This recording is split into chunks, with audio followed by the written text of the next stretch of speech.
toda la ley, ya no sean gravosos a eso. Recordemos lo que dice Amós, ¿verdad? Y les recuerda en el versículo 14, él es lo que les digo, donde él se levanta. Permítame ver si lo abro aquí. Si tiene por ahí su pasaje de Hechos 15, me puede seguir, y dice en el 14, todo, ay,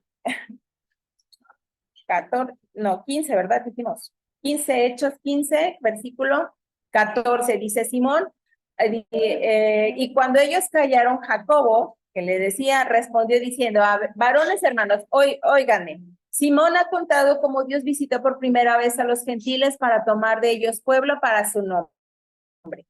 Y con esto concuerdan las palabras de los profetas como está escrito. Después de esto volveré y edificaré el tabernáculo de David que está caído y repararé sus ruinas y lo volveré a levantar. Esta porción que está citando aquí Jacobo en el libro de Hechos, capítulo 15, versículo 16, es la referencia que acabamos de leer en el libro de Amós 9:11. Ajá, y este es el cumplimiento de esa palabra. Es muy importante para todos nosotros entender que Dios siempre ha deseado, desde que creó al hombre, una familia de seres humanos en las cuales Él habitaría con su Espíritu Santo. Y a través de ellos, Él se manifestaría, se haría visible a todo el universo. Esto es lo que Dios hizo en la persona de Jesucristo. Y luego vemos en el pasaje de Tito, donde dice, y nos fue revelado. En el pasaje de Tito 2, si no me equivoco, en este pasaje, Jesucristo dice que fue revelado a nosotros. Y mira qué maravilloso es, mis amados hermanos, que a través de Jesucristo nosotros podemos conocer al Padre. En el capítulo 1, versículo 2 dice, en esta esperanza de la vida eterna, la cual Dios, que no miente, prometió desde el principio de los siglos. Acuérdense que usted y yo pecamos, ¿verdad? Y por tanto estábamos separados de la gloria de Dios, pero viene Cristo y fíjese lo que dice en el capítulo 2, también de Tito, versículos del 11 al 14, dice, porque la gracia de Dios se ha manifestado para salvación a todos los hombres, enseñándonos que renunciando a la impiedad y a los deseos mundanos vivamos en este siglo sobria, justa y piadosamente, guardando la esperanza bienaventurada y la manifestación gloriosa de nuestro gran Dios y Salvador Jesucristo. Él fue, dice, manifestado para salvación. Ajá, y entonces cuando vemos a la iglesia primitiva, ellos aquí estaban creyendo la promesa de cada una de las profecías escritas en el Antiguo Testamento. Por eso cuando nosotros leímos el Evangelio según San Mateo, vemos cómo este libro escribe y dice, y era necesario que todas estas cosas aconteciesen para que se cumpliese lo escrito por el profeta. Y qué maravilloso es que cuando usted y yo estamos leyendo la palabra, vemos que la palabra tiene su cumplimiento del antiguo en el nuevo y del nuevo en el antiguo, porque hay una maravillosa conexión, porque todo lo que está escrito en la palabra de Dios ha sido porque el Espíritu de Dios se lo ha revelado a los hombres que se han mantenido en una congruencia hasta el día de hoy. Así que la Biblia menciona en el libro de Juan, capítulo 1, versículo 18, dice, a Dios nadie le vio jamás. El unigénito Hijo que está en el seno del Padre, Él le ha dado a conocer. Por eso nosotros conocemos al Padre a través de Jesucristo. Jesús hizo visible a Dios y esto es exactamente lo que Dios quiere hacer en cada generación. Venir y habitar dentro de esta generación y luego hacerse visible a través de ella. Por eso es que de nosotros se nos dice que somos seguidores de Cristo, que somos cristianos, porque somos imitadores de Cristo, porque a través de nosotros pueden ver a ese Cristo, ese unigénito Hijo de Dios que se ha manifestado en carne y en quien usted y yo hemos creído y por lo tanto damos testimonio de que Él es real y Él es verdadero. Amén. Una revolución de adoración. ¿Qué es lo que busca esto? Bueno, que hay una revolución en la adoración. Antes, de alguna manera, usted ha conocido el tabernáculo, ¿verdad? Cómo estaba separado el lugar santo del lugar santísimo, que había los atrios, no todos podíamos entrar al templo, no todo les era permitido. Era una sola vez al año y era el sumo sacerdote. Y usted y yo, pues si hubiéramos estado en ese tiempo, nos hubiéramos quedado paraditos en la puerta de nuestra tiendita, ¿verdad? No hubiéramos tenido acceso, ni por mucho. Entonces, ahora se nos ha sido revelada en Cristo Jesús y nos ha hecho manifiesta la gracia de Dios. Por eso ha habido una revolución en la adoración. Dice, pero para entenderlo necesitamos regresar precisamente al rey David y viendo qué estaba sucediendo en la vida de él. En el Salmo 132, que no nos lo detalla aquí en la lección, pero usted y yo lo podemos leer, dice en el Salmo 132, es un punto clave para entender el anhelo de David por construirle una morada a Dios. David estaba afligido y tenía una urgencia que le lastimaba. Aquí lo expone así, ¿verdad? Dice, para que Dios pudiera habitar en medio de su templo, de su pueblo. Usted y yo podemos leer los pasajes de cómo primero, cuando David asciende al trono, el arca no estaba con Israel, la tenían los vecinos filisteos. Yo les digo filisteos, pero bueno, los filisteos, ellos la tenían. Entonces, el arca, los filisteos, cuando fueron enfermos, ¿verdad? Y porque fueron juzgados por Dios, porque ellos tenían ahí de una forma incorrecta el arca, la habían tomado y pensaban que era como cualquier cosa de sus ídolos, pero nuestro Dios es santo y estaba en un lugar así todo ahí. Entonces dijeron, me dan como risa los filisteos porque dicen, miren, vamos a hacer esto. A mí se me hace que esta enfermedad puede ser porque tenemos el arca de los hebreos, de los israelitas. Vamos a regresársela. No vaya a ser que a lo mejor es cosa de su Dios. Les estoy parafraseando la historia. Ella entonces dice, mira, vamos a ponerlo en un carro nuevo, con una vaca recién parida, vamos a amarrar al becerrito aquí y la mandan con la vaquita. Si la vaca se regresa, ¿verdad? Y vuelve, entonces no era cosa del Dios de Israel, era solamente una enfermedad común y corriente.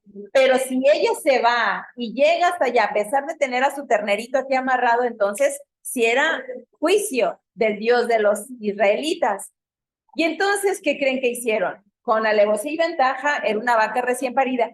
Por lógica, ¿qué nos dice? Que una vaca que separan de su ternerita, pues obviamente pues, vamos a regresar. Y era lo que ellos pretendían, que se regresara.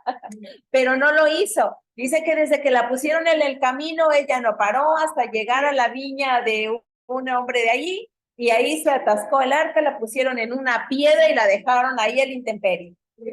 Cuando el arca era un símbolo de la manifestación de la gloria, de la santidad de Dios, y ahí la tenían expuesta. Entonces pasa el tiempo y David se la quiere regresar. Igual quiere hacer lo mismo que los filisteos, llevársela en un carro. Y sucede, usted ya conoce la historia, alguien muere, etcétera, y David se queda contristado. David anhelaba hacer una casa para Dios. Tan es así que David le dice al profeta, yo aquí en esta casa artesonada de madera preciosa, y el Señor allá entre cortinas, ya cuando se había llevado el arca, que ya la tenía ahí cerquita en la ciudad de David, y él estaba contristado su espíritu. De esto nos habla este pasaje del Salmo, que él anhelaba construir una casa a Dios. Y el profeta le dice, qué bueno lo que deseas, está bien, hazlo. Miren, mis amados hermanos, no siempre las buenas intenciones son la voluntad de Dios. A veces nosotros creemos que porque es bueno, porque a mí se me ocurrió y que tiene de malo, al contrario, es bendición, es el propósito de Dios y no siempre es así. Y el profeta le dijo, sí, hazlo, pero no estaba hablando de parte de Dios, estaba hablando de su propia carne. Por eso es bien importante que cuando nosotros queremos compartir algo, digamos, fíjate, usted siempre me va a oír decir a mí cuando yo no hablo de parte de Dios, decir, yo Nancy pienso, yo Nancy creo, pero no me ha sido revelado aún de parte de Dios, esto dice Dios, es bien diferente. Y con eso tenemos que tener mucho cuidado, ¿verdad? De que no hablemos de lo que nosotros creemos. Y en ese momento el profeta le dice, y se va, y el Dios le dice, regrésate y dile que él no me va a edificar, que uno de sus hijos, pero él no. Entonces aquí vemos cómo David levantó en medio de la nación una carpa sencilla, donde dice, puso el arca de Dios y lo hizo de tal manera que todos podían ver la gloria de Dios y en vez de rodearla de sacrificios, con cortinas y basales y un montón de cosas, todo cubierto, dice, todo lo que tenía el tabernáculo de Moisés antes, porque ya lo vamos a ver más adelante, David la rodeó de cánticos, de adoración y de alabanza. Y estaba ahí expuesta entre velos, y por eso es el que él alaba una casa, pero él había rodeado de cánticos de adoración. Esta es una gran diferencia, mis amados hermanos, porque mientras el arca en el tabernáculo de Moisés estaba oculta, revestida, cubierta, y nadie la podía ver, aquí estaba expuesta, pero estaba en constante adoración. David había organizado de tal manera que se podía ver y que podían adorarla, ¿sí? Era una revolución para ese entonces, porque no había un precedente de lo que de lo que estaba haciendo David. Dice, para el pueblo judío que estaba acostumbrado a más de 400, no sacrificios, un montón de sacerdotes todo el tiempo trabajando y haciendo, ¿verdad? Yendo y viniendo, dicen, donde todo el tiempo que se adoraba a Dios era por medio de sacrificios de sangre y la sangre se llevaba dentro del tabernáculo, en donde nadie podía ver la gloria de Dios, solo el sumo sacerdote que era el que podía entrar. Dice, pero en la carpa de David todos podían ver la gloria de Dios. Por eso decían que los pueblos, dice, que traían la gloria de Dios. Por eso es que cuando fueron a luchar los israelitas contra los filisteos, se llevaron el arca, no porque fueran obedientes a Dios, sino porque ya habían minimizado a Dios a que si cargo el arca en medio de la pelea, Él nos va a dar la victoria, porque así siempre ha funcionado, pero no es porque así se ha hecho siempre, no es una tradición. Nuestra adoración, mis amados hermanos, no es una costumbre, porque cada domingo así se hace, porque es costumbre ir a las mujeres a tal hora y tal día, porque así es como se ora, porque así es como la pastora nos enseña, porque así es como dice tal hermano, tal. No, nosotros necesitamos volver a las escrituras para ver cómo es el modo de Dios, cómo es el orden de Dios para las cosas que nosotros necesitamos hacer, específicamente nuestra adoración. Ahora, cabe mencionar que la adoración no es venir, cantar, aplaudir, me oro, me caigo, me levanto, hablo en lenguas, yo qué sé. Eso no es adoración. Nuestra adoración es un estilo de vida. Es decir, desde que yo me levanto y le puedo dar gracias a Dios, desde que yo estoy haciendo los quehaceres de mi casa o me voy a trabajar y voy en el transporte o voy en mi auto o en donde yo me desplace, yo estoy adorando a Dios. Desde el momento en que yo voy con el tiempo corto y se me atraviesa un otro automovilista o se me ponen todos los semáforos en rojo, yo tengo que glorificar el nombre de Dios. Y aún en medio de mi molestia, en medio de mi enojo, de mi frustración, todo mi ser tiene que adorar el nombre de Dios. O sea, toda nuestra vida, todo nuestro ser es un estilo de vida. Eso es la adoración. No solamente cuando cantan canciones calmaditas y yo levanto las manos y entonces ya estoy adorando. Eso no es adoración. Todos podemos alabar, todos podemos cantar, todos podemos aplaudir. Yo le pregunto, ¿usted puede? No le pregunto si canta bien. Le estoy preguntando, ¿puede cantar? Sí. Sale sonido de nuestra garganta, podemos cantar, entonados, desentonados, pero cantamos. Todos podemos aplaudir, claro que sí, con ritmo, sin ritmo, nos hacemos como elefantitos de circo, ¿verdad? Pero podemos, todos podemos alabar. El punto aquí es adoración. Y la adoración es distinto, porque implica nuestros pensamientos, nuestras emociones, mi conducta, toda mi voluntad, todo lo que yo soy, cómo me comporto con los demás, cómo trato a los demás. Eso es adoración, porque la gente va a conocer al Dios que no se ve a través de mi vida en completa adoración y entrega a Dios o nula entrega a Dios. Las generaciones despiertas, dice, en cada generación Dios despierta a un hombre con hambre y con anhelo por él. En el tabernáculo de David representa una generación en la cual Dios habita y es caracterizada por la adoración, que incluye música y música que nace del corazón. Dice, pero más que música, sacrificio. Y no porque estamos sacrificando y derramando sangre, sino porque voy a morir a mí yo para que Cristo crezca en mí. Como decía Juan el Bautista, es necesario que yo mengüe para que Él crezca. Y cada vez que yo adoro, voy a morir a mi yo, voy a morir a mi carne, voy a morir a mis propios anhelos, en mi propia voluntad, para permitir que su gloria y su propósito se vea reflejada en mi vida. Amén. Dice, dice, el ofrecimiento de estas cosas tan valiosas que no se pueden medir. Dios nos está despertando a cada uno de nosotros a esto. Mis amados hermanos, si hay algo que nosotros podemos, si hay algo que usted y yo podemos perder ante su presencia es pecado. Una de las cosas por la cual muchas personas no les gusta leer la palabra es porque somos confrontados con lo que somos, con nuestra naturaleza pecaminosa, con aquellos pensamientos contrarios a su palabra, contra aquello que yo no quiero dejar ni soltar porque ¡ay! Es que pecar causa placer, pero no estamos viendo las consecuencias de la vida eterna que esto implica. Entonces, mis amados hermanos, cuando ustedes y yo venimos y adoramos y decidimos vivir una vida de adoración a Dios, de tal manera que aun cuando yo esté molesto e irritado, cuando no esté de acuerdo con algo, aún ahí el nombre de Dios puede ser glorificado en mi vida. Aun cuando estoy molesto, porque aún la palabra nos dice, airaos, pero no pequéis, o sea, se vale, te puedes enojar, es normal, malo sería si no pudiéramos sentir absolutamente nada, pero no, aún en eso, aún en medio de eso, que el nombre de Dios sea glorificado, aún cuando yo no esté de acuerdo en alguna cosa.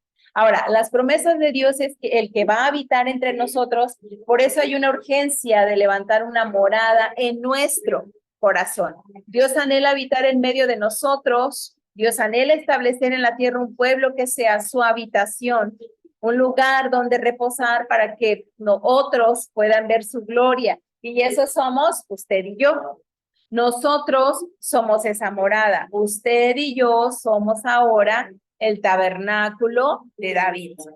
Ajá, usted y yo ahora, mis amados hermanos, estamos expuestos para que la gloria de Dios se manifiesta en nuestra vida y otros la puedan ver.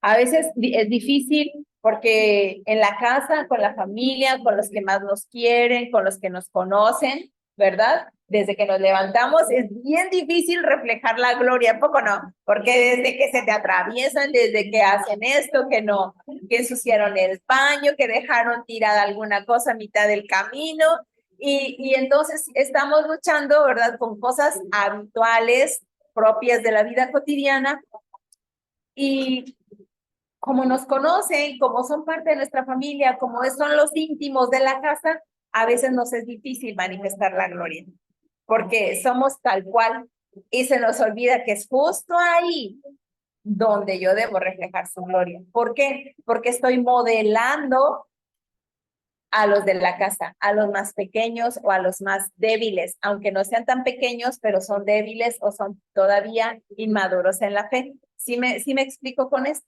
Si como mamás, cuando yo estoy instruyendo a un niño, le estoy enseñando a hablar y dice, que quiere agua, y nosotros le decimos, agua, y todas las mamás bien tradicionales, agua, y el bebé, no, agua, ya cuando por fin balbucea algo, ay, qué bonito tenga. Bueno, lo mismito hacemos con la presencia de Dios.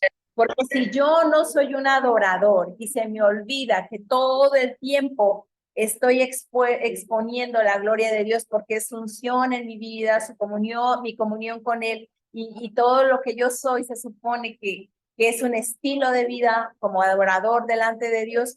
Y si yo pierdo de vista eso, muy fácilmente voy a dejar de moldear o de modelar a Dios a los otros, a los pequeñitos de la casa. Y pequeñitos de la casa no me refiero por edad, por estatura o porque son chiquitos o porque son niños, sino por aquellos que aún son pequeños o inmaduros en la fe y que van a ser alcanzados por causa de aquel que yo estoy modelando en su vida, para dar testimonio. Porque a veces puede haber mujeres que sus esposos no son creyentes o hijos que aún no son creyentes. Es ahí donde yo tengo que manifestar. En ningún otro lugar, o sea, no en la iglesia, no en mi trabajo, no solamente, perdón, la expresión correcta sería no solamente en la iglesia, no solamente en mi escuela o en mi trabajo, sino principalmente en mi casa. porque si yo tuviese un esposo inconverso, es ahí donde yo tengo que manifestar la gloria, para que sea esa luz, esa paz, ese amor, esa gracia sea extendida y venga al conocimiento de la verdad. Pero ¿cómo va a venir al conocimiento de la verdad si yo no le estoy mostrando la gloria de Dios? Si yo no me vuelvo un adorador de tal manera que pueda anhelar celosamente esa leche no adulterada. Pero para eso pues yo tengo que dar testimonio. Amén. Dice, tú eres el tabernáculo de David. Con esto nos cierra la lección número 1 del tabernáculo de David. Y como todavía tenemos media hora, ¿qué le parece si le seguimos a la lección número 2? ¿Le parece buena idea? Sí. ¿Sí? Bueno, también de pasito, mientras abro la lección número 2, déjeme comentarle que vamos a calificar la lección, vamos a calificarla con, ¿cómo se llama? Con los criterios de 30% la asistencia y 30% las tareas y 40% el examen. ¿Qué le parece? Está fácil, ¿verdad? Nada más eso. Y no hay no va a haber ningún problemilla. Con eso con eso vamos a tener suficiente para calificar. ¿Por qué la asistencia, mis amados hermanos? Recordemos que si tenemos 3 inasistencias, pues ya perdemos el curso y hay que volver a realizarlo.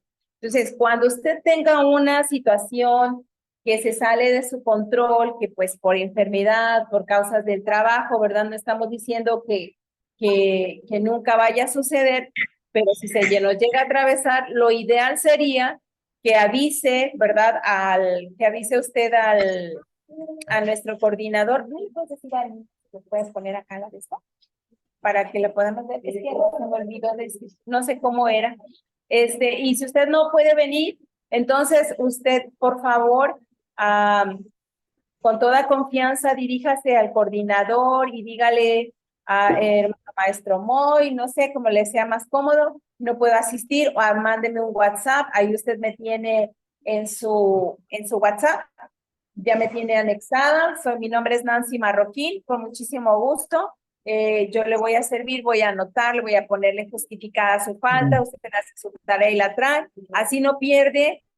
Ahora la lección número 2, vamos a ver qué tanto avanzamos, ¿sí? La lección número 2 se llama altares. Ajá. Y esta lección está bien bonita, le va a gustar más, va a ver. Dice, cuando el hombre perdió su inocencia a causa del pecado, su relación con Dios cambió y por consiguiente la forma amigable en que se podía acercar a Dios. Recuerde que Adán estaba en el huerto, dice, la voz de Dios se paseaba en el huerto. Adán platicaba con Dios. Después de que pecó, dice que ellos se escondieron. Ay, como si no los pudiera ver, ¿verdad? Pero se escondieron. Detrás de una hojita de higuera, bien tapados ellos. Pero bueno, se escondieron y perdieron esa comunión con Dios. Sí, ahora bien, dice, se hizo pues necesario que el hombre necesitara mostrar cierta ritualidad mediante la cual manifestar una actitud de arrepentimiento para acercarse al Creador. En este acercarse a Dios por parte de los hombres de la antigüedad, un elemento pleno de significado es el altar, donde se ofrecía el sacrificio, ya fuera de acuerdo a la capacidad de cada uno, pues traía su ofrenda, ¿verdad? ¿Cuál es entonces el significado y el propósito del altar?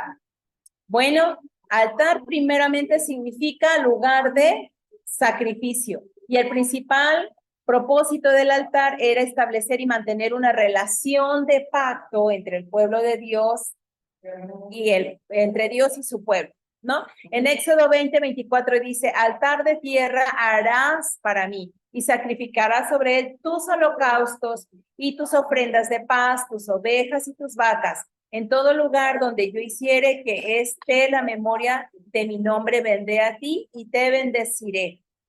¿Cuál era la única forma de acercarse a Dios? Era a través de un sacrificio, ¿sí? En un altar. Usted puede ver a lo largo del Antiguo Testamento cómo los patriarcas dice que llegaban a un lugar y edificaban un altar a Jehová. Y entonces ellos ahí tenían comunión con Dios. En Levítico 1:5 dice, entonces degollará el becerro en la presencia de Jehová. Los sacerdotes, hijos de Aarón, ofrecerán la sangre y la rociarán alrededor sobre el altar, la cual está en la puerta del tabernáculo de reunión. Antes de entrar al tabernáculo, al lugar santo, estaba el altar, ¿no? Dice, y se quitará el buche, las plumas, lo cual echará al altar hacia el oriente y el lugar las cenizas. Y aquí especifica cómo debía realizarse el sacrificio. Sí, era un lugar de adoración y de ofrenda a Dios. Levítico significa todo lo relacionado con los levitas, y los levitas eran los únicos que podían ministrar el sacerdocio. Ahora dice la palabra que usted y yo somos hechos reyes y sacerdotes para nuestro Dios. ¿Por qué? ¿Por qué somos reyes y sacerdotes? Bueno, porque Él es el sumo sacerdote. Él es el rey de reyes y señores. Y nosotros en Cristo somos coherederos, es decir, que si Él hereda, nosotros también alcanzamos. Por eso hay gente que tiene controversia con este término, que en Cristo, que en Él somos reyes, y dice que nos hizo reyes y sacerdotes para nuestro Dios. Sí, pero Él es el Rey de Reyes, Señor de Señores, y Él es el sumo, es decir, el máximo top 10 acá, el único sacerdote, ¿verdad? Entonces, significa un lugar de continua adoración. El altar está consagrado a Dios. Dice, el altar requiere además de parte de quien preste una ofrenda, necesita tener amor, disposición y dedicación. A veces minimizamos el hecho, mis amados hermanos, de llegar temprano a la adoración en la iglesia. Ay, con que llegue a la prédica, ay, vamos, corre, y llegamos tarde, pero llegamos. Pero eso no es todo, esa ya es la palabra, eso es lo que Dios le va a dar a usted. Yo le pregunto si ya llegamos tarde y ya no cantamos, ya no alabamos, ya no adoramos, ¿qué le digo yo a Dios en ese día? Cuando soy yo el que viene a ofrecer sacrificio de alabanza al Señor.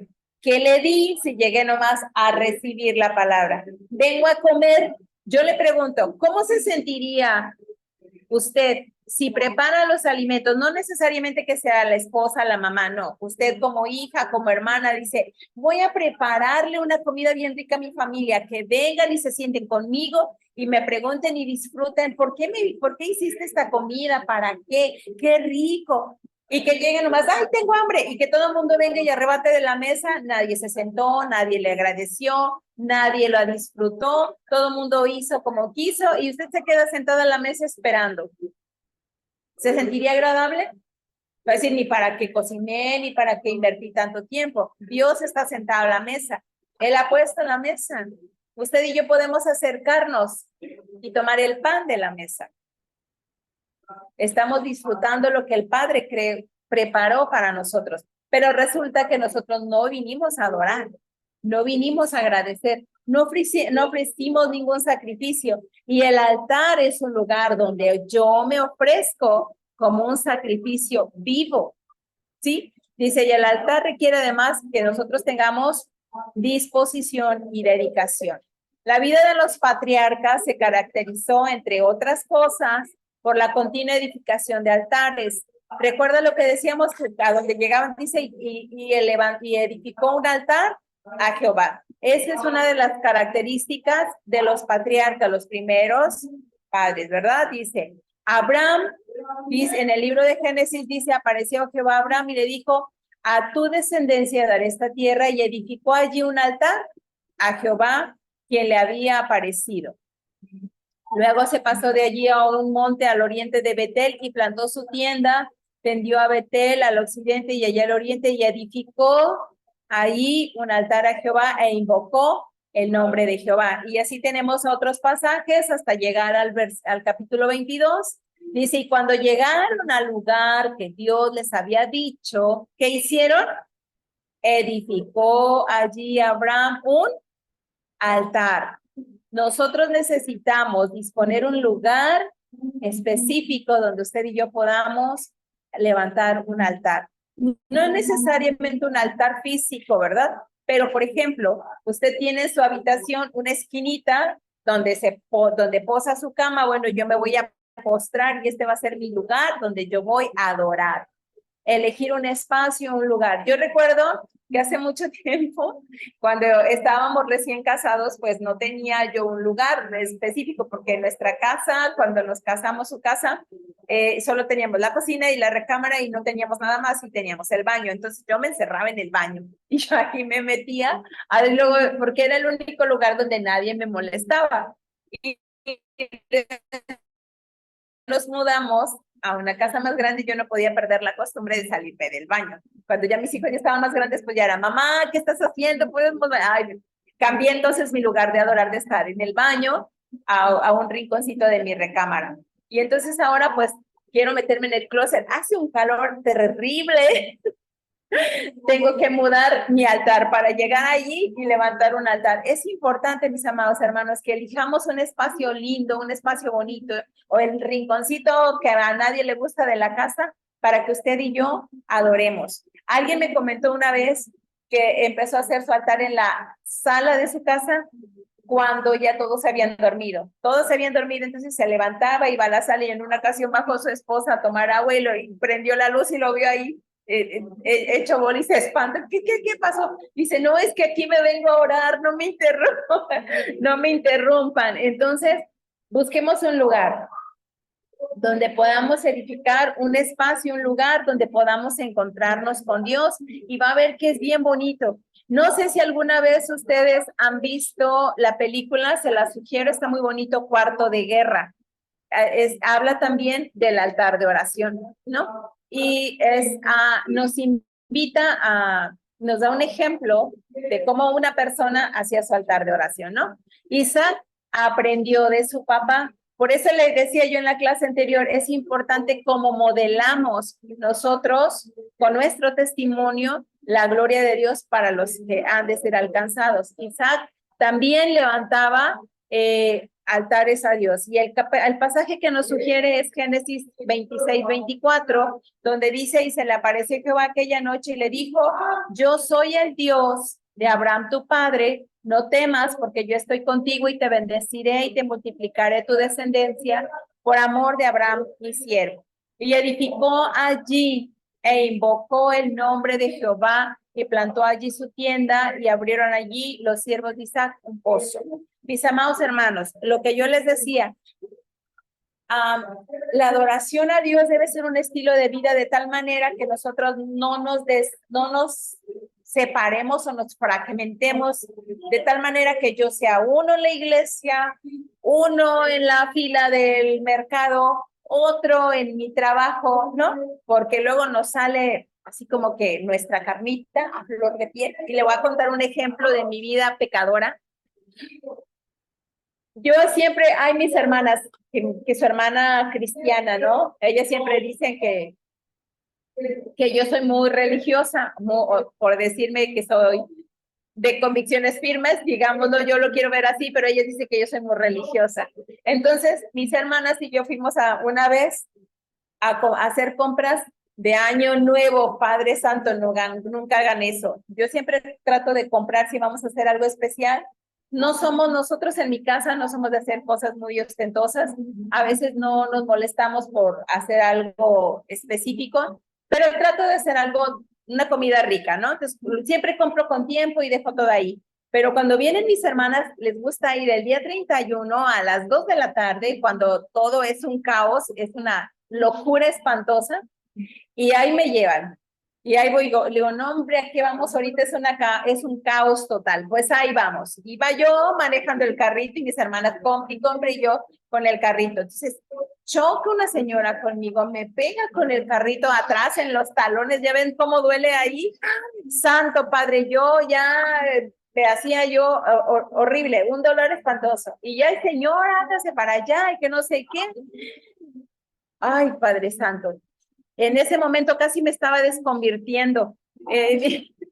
Y mis hermanos voltean y se me quedan viendo y me dice, ¿qué tienes? Es que la señora no se fijó, ya se imaginarán, ¿no? Ni carne a flor de piel, nada cristiana, nada adoradora, nada. No, en ese momento me estaba desconvirtiendo, dijo mi hijo, parecías Godzilla. Entonces, nos vamos y la señora, ay, pues perdón, y ya saben, las discusiones propias del estrés, ¿no? De la tienda, así que no puede pasar uno ni para acá ni para allá. Entonces damos la vuelta en el pasillo, andamos en las compras y entonces había una bebecita agarrada, sentadita en su carrito, en el carro del mandado y con las manitas agarradas así. Imagínense los carros chocando, ¿no? Rozándose. Y la bebé con sus manitas así, dije yo, aquí le van a moler los dedos a la criatura. Y voy y le digo, mamita linda, quita tus manitas de aquí, que te vamos a machucar, mira que andamos todos descabezados. Y que va volteando la señora, ay, gracias señora, ¿quién cree que era? La mujer que me había pegado con el carro en los pies, a la que en el pasillo de atrás le había dicho, señora, fíjese, no sé qué. Y a la vuelta me dice, gracias, con una vocecita, yo así, toda dulce, mi amor, quita tus manitas, agárrate de aquí. Y la otra señora, muchas gracias. Y nos vamos viendo la cara. Imagínese, me dio una vergüenza así de que, señor, yo no estoy dando testimonio. Si yo hubiera hecho eso y resulta que era una hermana en la fe o de otra congregación o veto a saber, dije yo, no me puede volver a pasar esto. No nos puede volver a pasar. No le estoy diciendo a mis amados hermanos que todos seamos perfectos. Somos carnales.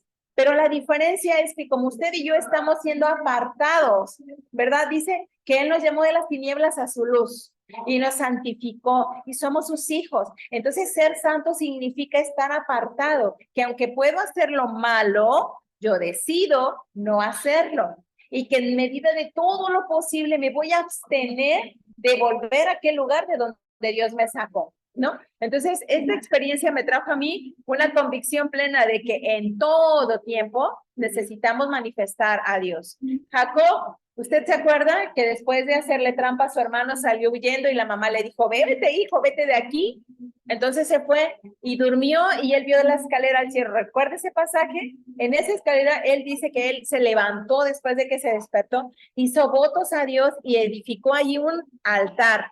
Y por ese altar, por ese lugar regresó cuando volvía otra vez con su hermano.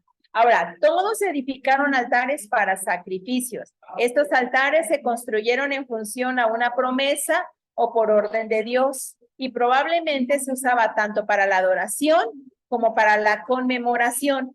¿Se acuerda cuando el pueblo de Israel salió cautivo de Egipto y cruzó el Mar Rojo? Recuerda, y les dijo, tomen 12 piedras, una conforme a las tribus, para que recuerden, para conmemoración de que puedan, cuando ustedes las vean, les digan a sus hijos qué fue lo que hizo Dios. ¿Por qué están ahí? Porque son piedras del fondo del que cruzamos en seco. Entonces, recordemos, mis amados hermanos, el pasaje que dice el salmista, bendice alma mía al Señor, y dice, no olvides ninguno de sus beneficios. Así que yo tengo que obligarme, recordarme a mí mismo en medio de mi ira, de mi enojo, de mi desacuerdo, en medio de mi necesidad, en medio de mi escasez, en medio de la abundancia, en medio del gozo, todo lo que Dios ha hecho conmigo para que mi alma siempre se mantenga agradecida, adorando a aquel que me llamó de las tinieblas a su luz. Recordemos, mis amados hermanos, que cuando usted y yo adoramos, debemos de recordar lo que Dios ha hecho con nosotros. Porque si nosotros nos olvidamos, entonces minimizamos la obra de Dios. Y cuando nosotros reducimos a Dios de hacedor, de creador, del todopoderoso, a un Dios así como que iguales, perdemos. Ya perdimos. Ajá. Dice, una vez construido el tabernáculo, pensaríamos que ya nadie más edificaría altares al Señor, puesto que el tabernáculo tenía un altar permanente en uso, pero no es así. Josué también edificó un altar en el monte de Ebal. Gedeón también edificó un altar al Señor en Ofra. El rey David edificó un altar en la era de Arauna. El profeta Elías también edificó un altar al Señor en el monte Carmelo. ¿Por qué? Porque en diferentes situaciones de la vida ellos estaban muy lejos del tabernáculo y donde ellos estaban decidieron adorar y era un lugar para adorar. Recordemos, mis amados hermanos, que no adoramos el montón de piedras, no adoramos el lugarcito que yo aparté, sino que ese lugar es un lugar específico que yo necesito para yo recordar que tengo una necesidad de buscar a Dios, de adorar. No es porque ese lugar, y si yo voy ahí va a pasar algo sobrenatural. No es así. No es un fetiche, no es algo que yo tenga que hacer para que algo suceda. No, eso es para que yo tenga un recordatorio constante de cuánto le necesito y cuánto debo adorar y recordar. No es por causa de que si ahí Dios se va a manifestar, porque Dios es todopoderoso, es omnisciente, es omnipresente. Entonces, esto es por causa mía. Edificar un altar es por mí, no porque Dios solamente se puede manifestar ahí. Ahora, leemos a lo largo del Antiguo Testamento, dice que podemos coincidir en los siguientes aspectos de los altares. Número 1, la ofrenda traída al altar debe ser voluntaria. Número 2, las ofrendas se hacen por medio de sacrificios. Y número 3, el altar significaba un lugar de encuentro con Dios. Cuando yo aparte un lugar específico para adorar a Dios, yo voy a hacerlo de forma voluntaria. No es porque yo se lo esté invitando, porque la lección no nos marca que yo vaya a mi casa y haga un altar. Esto es algo que yo le cuento que si usted lo hace, es maravilloso. Porque usted cada que diga, voy a apartar esta esquinita de mi cama, o sea, el pie de mi cama, antes de dormir voy a adorar, o cuando me levante me voy a levantar más tempranito, 5 minutos, para adorar a Dios en esta esquinita de mi cama. Y le voy a decir que cuando usted determine ese lugar, el Espíritu le va a recordar, apartaste ese lugar para orar cuando te levantabas. Y vas a orar, nos vamos a encontrar, y no es por causa de que ese lugar es un lugar así súper sobrenatural y ahí van a pasar cosas. No es solo para que usted se acuerde, porque usted va a determinar en su corazón llevar una ofrenda. Y esa ofrenda somos nosotros mismos. Y el altar significa que allí vamos a tener un encuentro con nuestro Creador. Recordemos, dice la palabra, que nosotros somos un pueblo suyo y ovejas de su prado, que Él nos hizo a nosotros y no nosotros a nosotros mismos. Por eso le necesitamos. Amén. Hasta aquí le vamos a dejar para que tenga tiempo de ir por un cafecito, ¿sí? Vamos a orar y permítame dejar de compartir y voy a tomar una foto después de que oremos. Voy a tomar una fotito de la asistencia, ¿sí? Oremos, hermanos. Le doy gracias a Dios. Muchas gracias por permitirme compartir con ustedes. Muchas gracias por darnos la oportunidad. También a mi hermana Juanita, que está con nosotros. Vamos a estar sirviendo. Padre, te damos gracias en el nombre de Jesús en esta hermosa tarde, precioso Rey, por la oportunidad que nos permites de reunirnos a través de este medio para glorificar tu nombre. Precioso Dios, oramos dándote gracias por esta palabra, por lo maravilloso, Señor, de esto que has redarguido, por hacer arder nuestro corazón de pasión para adorarte solo a ti. Padre, en el nombre de Jesús, yo bendigo a cada uno de mis hermanos y te doy gracias por cada uno de ellos. Yo te pido en el nombre de Jesús que tú bendigas su vida, que les fortalezcas a cada uno de ellos. Es el primer trimestre de 7. Yo te pido en el nombre de Jesús que redoble sus fuerzas, que redoble su ánimo, Señor, que cuando se sientan cansados, agobiados o enfermos, tú obres de forma sobrenatural, Señor, trayendo fortaleza en el nombre de Jesús. Padre, yo te pido que te reveles a sus vidas, que les des de nuevo, Señor, en el nombre de Jesús, y que tu Espíritu Santo esté con ellos en todo tiempo. Precioso Rey, yo te pido en el nombre de Jesús, revélate a sus vidas y trae a memoria, Señor, aquellas cosas que debemos rendir a cuentas a ti en este sacrificio vivo. Padre, en el nombre de Cristo Jesús, yo les bendigo y te damos gracias en el nombre de Jesús. Amén. Que el Señor les bendiga. Permítanme tomar la asistencia. Un momentito, no se me desesperen. Que luego yo estoy aquí medio, ¿cómo se dice? Medio perdida con la tecnología. Gracias. Dios les bendiga. Nos vemos la próxima semana. Bendiciones.